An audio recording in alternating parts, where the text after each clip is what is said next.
चलो डिकैल्सिफिकेशन पढ़ा रहे थे, इसमें पढ़ाए थे क्या चीज़, रिमूवल ऑफ कैल्शियम, ठीक है ना। बोन में से क्या करना है, कैल्शियम निकाल लेंगे ताकि हमारा बोन सॉफ्ट हो जाए और आगे चलकर जो जब माइक्रोटोमी नाइफ में काटेंगे या माइक्रोटोम नाइफ में तो क्या होगा, इजिली कट हो। इसीलिए हम लोग कैल्शियम निकाल रहे हैं, डिकैल्सिफिकेशन। तो ये सिर्फ उसी में करेंगे जब टिश्यू हार्ड आएगा या कोई बोनी टिश्यू आएगा, ठीक है, जिसमें कैल्शियम का मात्रा ज़्यादा होगा। क्योंकि कैल्शियम क्या करता है, किसी भी टिश्यू को या बोन को क्या करता है, हार्ड बनाने में उसी का काम रहता है। तो उसको निकाल लेंगे तो क्या होगा, वो टिश्यू या बोन सॉफ्ट हो जाएगा, ठीक है। तो उसको इजीली हम लोग क्या कर सकते हैं, कट कर सकते हैं स्लाइस में, ठीक है। अब देखो दो मेथड पढ़ा दिए थे, एक पढ़ाए थे कॉन्सेंट्रेटेड नाइट्रिक एसिड, ठीक है, दूसरा पढ़ाए थे फॉर्मिक एसिड। फॉर्मिक एसिड बताए थे जो भी कैल्सिफाइड टिश्यू है उसके लिए, और कॉन्सेंट्रेटेड नाइट्रिक एसिड बताया था हार्ड टिश्यू के लिए, ठीक है। अब तीसरा एक था इलेक्ट्रोलाइट मेथड, और बनाने का जो प्रिपरेशन बनाए थे दोनों का लगभग सेम था। कॉन्सेंट्रेटेड नाइट्रिक एसिड 5 ml लेते थे और डिस्टिल्ड वाटर 95 ml। उसमें फॉर्मिक एसिड में था 5 ml, डिस्टिल्ड वाटर 95 ml, और फॉर्मिक एसिड क्या करते थे 5 ml। दोनों का सेम है, ठीक है, थोड़ा सा अंतर है सिर्फ वो एसिड का। अब देखो इलेक्ट्रोलाइट मेथड है तीसरा। इलेक्ट्रोलाइट मेथड में क्या होता है कि इसमें इक्वल पार्ट में लेते हैं, ठीक है ना। अगर मानो कि ये 40 ml लिया तो इसको भी 40 ml लेना पड़ेगा। ये 50 रहा तो ये भी 50, समझ में आ रहा है। ये 5 ml लिया तो इसको भी 5 ml, मतलब जितना भी इसको लेगी उतना ही इसको भी लेना है। ये फॉर्मिक एसिड का ये फॉर्मूला पता है, HCOOH, ठीक है ना। तो ये क्या होगा कि इक्वल पार्ट में लेना है, मतलब 8% HCl, ठीक है ना, जितना ml लेगा उतना ही ml 10% फॉर्मिक एसिड भी लेना है, मतलब इक्वल पार्ट्स में रहना चाहिए, ठीक है ना। ऐसा नहीं कि इसको जैसे उसमें लेते थे ना कि 5 ml एगो को 95 ml, एगो को कुछ मानो 10 ml एगो को 20 ml, वैसा नहीं है। इसको क्या करना है, इक्वल पार्ट्स में लेना है, ये ध्यान रखना है। जितना भी लेना है, 1 ml ले रहा है तो इसको भी 1 ml लेना है, इसको 20 ml लेगी तो इसको भी 20 ml लेना है, ठीक है। और उसको क्या करना है, डिस्टिल्ड वाटर में मतलब बराबर लेकर उसको क्या करना है, डाल देना है, ठीक है। तो वो क्या हो जाएगा, इलेक्ट्रोलाइट वाला सॉल्यूशन फॉर्म हो जाएगा, समझ में आया। इसमें क्या करना है कि जो 8% HCl, देखो अब तुम लोग को समझ में नहीं आ रहा है 8% क्या होता है, 10% क्या होता है, ये सब कॉन्सेंट्रेशन है, ठीक है ना। एसिड का क्या होता है, एसिड क्या होता है, हाईली कॉन्सेंट्रेटेड होता है, ठीक है ना। 1% से लेकर 100% तक रहता है, ठीक है। तो हम ये जो 8% यूज कर रहे हैं यानी कम कंसनट्रेटेड यूज कर रहे हैं, ठीक है ना। 100% कंसनट्रेटेड मतलब क्या हुआ कि उसमें पानी का मात्रा कुछ नहीं है। 8% मतलब हुआ कि जो भी एसिड ले रहा है, जैसे 8% HCl है ना, तो मतलब हुआ कि इसमें 8 भाग क्या ले रहा है, HCl, और इसमें पानी जो मिक्स हुआ वो कितना है, 92 ml वाटर, ठीक है ना। तो ये क्या होता है, मिक्स करके क्या बना देता है, 8% HCl, समझ में आ रहा है। तो ऐसा ही करके सॉल्यूशन बनाए, क्योंकि 100% एब्सोल्यूट अल्कोहल बोला जाता है। एब्सोल्यूट अल्कोहल मतलब क्या हुआ कि उसमें पानी का मात्रा कुछ भी नहीं है, ठीक है ना। वैसे ही 100% HCl रहेगा तो उसको बोला जाएगा क्या चीज़, एब्सोल्यूट HCl, ठीक है ना। लेकिन वो इतना कंसनट्रेटेड रहेगा कि उसको यूज नहीं कर पाएंगे, वो जिसमें रखेगा उसी को गला देगा, समझ में आ रहा 100%। और उसको रखने के लिए फिर नया नया चीज़, मतलब जो भी उसको बियर कर सकता है उतना एसिडिक उसमें रखेंगे, ठीक है। तो 100% HCl बहुत कम ही यूज होता है, रेयरली यूज होता है। हमेशा इतना ना कंसनट्रेटेड ऑलरेडी रहता है, ठीक है ना। इसका pH रहता है 2.2 के आसपास, ऐसे करके 2.2 से 2.4 ऐसे इसी रेंज में रहता है। इतना एसिडिक हुआ, उसमें भी 100% ले लेगी तो बर्बाद कर देगा, ठीक है। तो इसीलिए इसको क्या किया जाता है, 8%, 5%, हमेशा ये सब HCl HNO3 सब देखोगे 5%, 8 ml, 10%, 15%, उससे ज़्यादा यूज नहीं होता, ठीक है ना, लैब वगैरह में।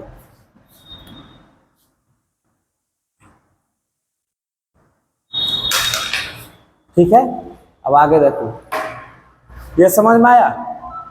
तो इसका जो सॉल्यूशन प्रिपरेशन करना है तो क्या करना है कि जितना पार्ट HCl लेगी, ठीक है ना, कितना परसेंट HCl है, 8%, और 10% फॉर्मिक एसिड लेगी, उसका क्या करना है, इक्वल वॉल्यूम लेना। ये 5 लेगी तो ये भी 5 लेना पड़ेगा, ठीक है।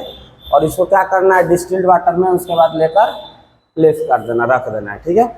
उसके बाद क्या है, डिकैल्सिफिकेशन इज कम्प्लीटेड। अब जो इलेक्ट्रोलाइट मेथड में है, ठीक है ना, तो सब में डिकैल्सिफिकेशन, डिस्टिल्ड वाटर ऐसा ही नाप कर डाल दो, ठीक है ना, क्योंकि ये तुमको बराबर है ना, तो डिस्टिल्ड वाटर में कितना में रखोगे, अब ज़्यादा नहीं, वो डिपेंड करता है फिर तुम्हारा बोन किस साइज़ का है, ठीक है ना।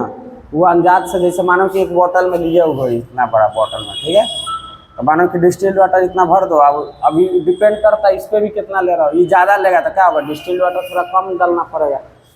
तो ये डिस्टिल्ड वाटर का यहाँ पे मतलब नहीं दिया हुआ है क्वांटिटी कितना डाला जाता है, बहुत सारा किसी किताब में नहीं दिया हुआ है, ठीक है, सिर्फ लिखता है कि इक्वल पार्ट में इसको लेना है, उसका डिस्टिल्ड वाटर में डाल दो, ठीक है।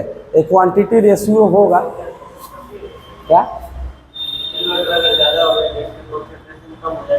नहीं नहीं, तो फिर वो तुमको क्या नाम है बोला ना, बोन के साइज पे भी डिपेंड करेगा। जैसे मानो कि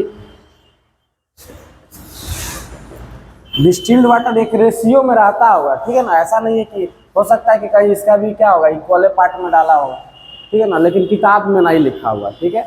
हम लोग ये इलेक्ट्रोलाइट मेथड आज तक यूज भी नहीं किए, ठीक है ना, बहुत रेयरली यूज होता है, ठीक है, बताएंगे आगे। तो ये वाला मेथड यूज भी नहीं किए हैं, किताब में इसका डिस्टिल्ड वाटर का क्वांटिटी भी नहीं दिया हुआ, ठीक है ना। तो ये अपने आप पता नहीं, हो सकता है कहीं यूज होता होगा ना, तो हम पता करके बताएंगे कितना मात्रा में यूज किया जाता है, ठीक है। तो इसको रख दो, क्योंकि क्वांटिटी एग्जैक्ट हमको भी याद नहीं है, 5 ml डालेगा कि 10 ml की, हो सकता है कहीं इक्वल पार्ट से रहता होगा, ठीक है ना। जैसे इतना जितना HCl लिया उतना फॉर्मिक एसिड उतना ही डिस्टिल्ड वाटर, ठीक है। अब देखो डिकैल्सिफिकेशन इसमें कंप्लीट होता है कितना में, 1 से 4 घंटा में, ठीक है ना, किस में, इलेक्ट्रोलाइट मेथड में, ठीक है। This method required special supervision. अब इसमें क्या है कि तुमको बार बार इसको देखना पड़ता, नहीं होता है कि अपना मतलब हाँ, उसको हमेशा देख रेख करना पड़ता है, and can not be recover for routine laboratory work. और रूटीन इसलिए रूटीन लेबोरेटरी वर्क में इसको क्या बोला जाता है, यूज नहीं किया जाता है, ठीक है ना। जनरली क्या किया जाता है, कॉन्सेंट्रेटेड नाइट्रिक एसिड, ठीक है ना, और एक फॉर्मिक एसिड। नाइट्रिक एसिड किसके लिए, बोनी टिश्यू हार्ड टिश्यू के लिए, और इसके लिए सॉफ्ट टिश्यू के लिए फॉर्मिक एसिड, ठीक है। इलेक्ट्रोलाइट मेथड यूज नहीं होता, बहुत सारा किताब में बहुत लोग नामों नहीं जानता है, ठीक है ना, लेकिन हम पढ़े थे तो सोचे कि थोड़ा बहुत बता दें इसके बारे में। लेकिन यूज ये क्या होता है, जनरली नहीं होता है रूटीन में, क्योंकि ये बहुत इसको मतलब नहीं होता, देख रेख चाहिए कि अगर मानो स्वेल कर रहा है क्या, कोई टिश्यू तुरंत हटाना पड़ता है उसमें से, ठीक है ना।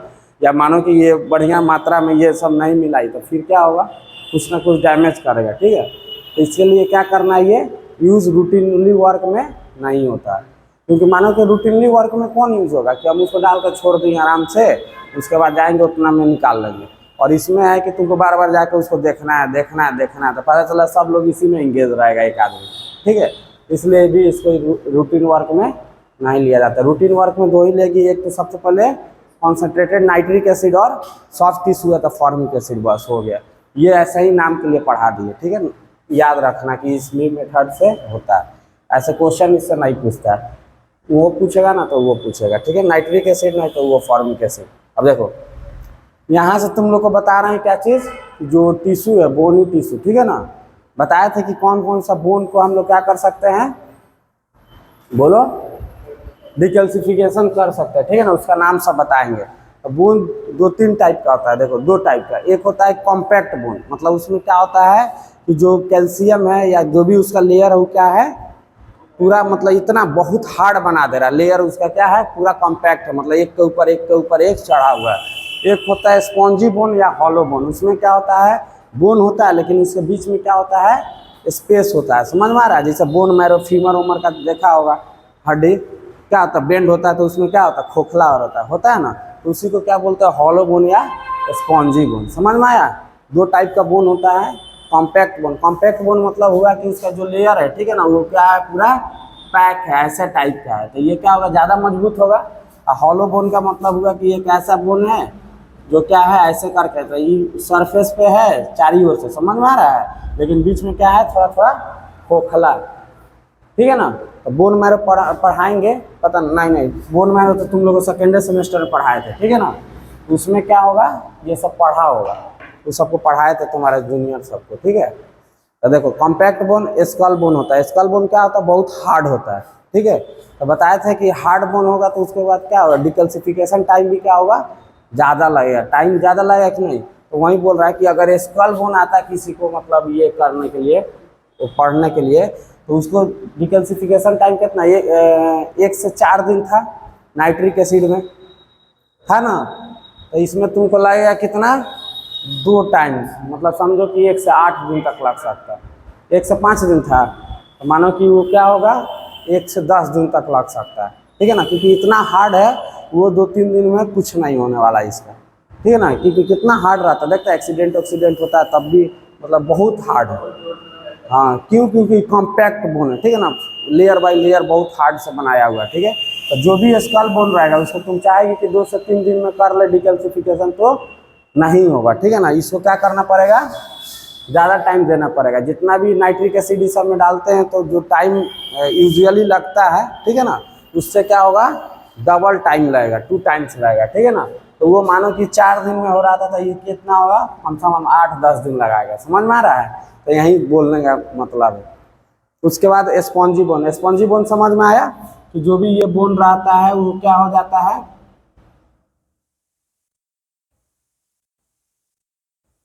ठीक है। तो इसमें क्या होता है कि ये सब हार्ड रहता है, जैसे फीमर का हो गया, रेडियस हो गया, अल्ना हो गया, तो क्या होता है कि क्या होता है, ये भी हार्ड है, ठीक है ना, लेकिन कॉम्पैक्ट नहीं है। कॉम्पैक्ट होता कि जब पूरा ये नहीं होता है लेयर, क्या होता है, पूरा बोने बोन रहता है, लेकिन इसमें क्या होता है कि बाहर से ये सब रहता है बोन, समझा, अब बीच में क्या रहता है, हॉलो पार्ट भी रहता है, जिसमें आरबीसी सब का फॉर्मेशन होता है, ठीक है ना, red bone marrow, yellow bone marrow, ठीक है ना, सुना होगा ये सब। तो उसका क्या होता है, नहीं नहीं उसमें नहीं होता, इतना ना कॉम्पैक्ट है कि उसमें जगह ही नहीं, कहाँ से बना है, क्या चीज, क्या चीज, लिविंग मोड में उसको एनर्जी मिल रहा है, और सब भी जगह से तो एनर्जी मिलता है। आरबीसी बना रहा है तो इसको इसी से एनर्जी मिल रहा है। इसके पास बहुत सारा, देखो जब ऐसी पढ़ेगा, बोन पढ़ेगा ना, तो इसका जैसे किस तरह हम लोग का वेसल्स है, कैपिलरीज है, ठीक है ना, सब कुछ डीऑक्सीजनेटेड ऑक्सीजनेटेड ब्लड ले जा रहा है, ले आ रहा है। इसमें भी बहुत सारा ओस्टियो क्या होता है, ओस्टियोकॉन्ड्रोसिस ऐसा ही करके रहता है, वो उसको खाना देता है, ठीक है। तुम देखना बोन में मारेगा ना तो वो आएगा थी कि इसको कौन कौन न्यूट्रिशन प्रोवाइड करता है, इसमें से कचरा कौन लेकर जाता है, वो सब अलग है। ये मत सोचो कि यहाँ पर आरबीसी बनता है तो आरबीसी खाना थोड़ी ना देगा, आरबीसी तो खुद ही मैच्योर रहता है, ये जाता है पहले मैच्योर होता है बी सेल्स और टी सेल्स में, उसके बाद ना वो सर्कुलेट होता है। समझ में आ रहा है, सिर्फ आरबीसी का सिंथेसिस करना, आरबीसी डब्ल्यू मतलब ब्लड बनाता है। यहाँ पर हार्ड बोन में होता भी होता बहुत लेस, नहीं होता, बहुत कम, क्योंकि इतना कॉम्पैक्ट रहता